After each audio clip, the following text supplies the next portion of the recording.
Good evening, DCMB. Right now, we are here at Puerto Galera on the first La Galera Miss Gay White Beach 2024. And it's an honor with us is Miss Rian Orain, the title holder, the crown as Miss Gay White Beach 2024. Yes, Miss Rian. Can I just get your simple reaction for this if we have the Boracay, but now here in Puerto Galera, that you are the first La Galerian, the Miss Gay of White Beach 2024. Of course, with our sponsor, the Hermana Mayor, with us. We are here at Acebuche Hotel and Resort here at San Isidro, Puerto Galera.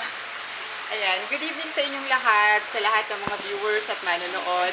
Ayan, I am Rian Orain, the first Miss Gay White Beach La Galera 2024, and I'm so honored na ako yung kauna-unahan nilang Miss Gay White Beach 2024 dahil aside from good accommodation na in-offer nila sa akin, and then yung prices, and aside sa lahat ng mga issues na naglabasan, lahat yon ay nawala at napatunayan ng maganda at successful na event na nangyari kagabi.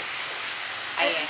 And of course, we have to thank for the major sponsor of this activity that this is spearheaded, and the brain, the founder of Miss La Galera 2024 is no other than the Hermana Mayor, the owner of Acebuche Hotel and Resort.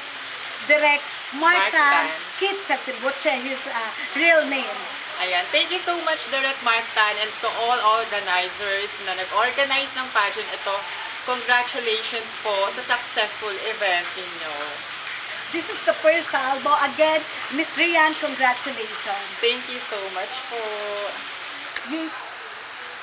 You've just heard our face-to-face interview with Miss Gay White Beach La Galera 2024, no other than Miss Rian Orain. This is MG Olvina Vlogger of DZMG Online, Makabuluhang Journalismo, your happiness channel, and finally, your final word. Thank you so much. Welcome.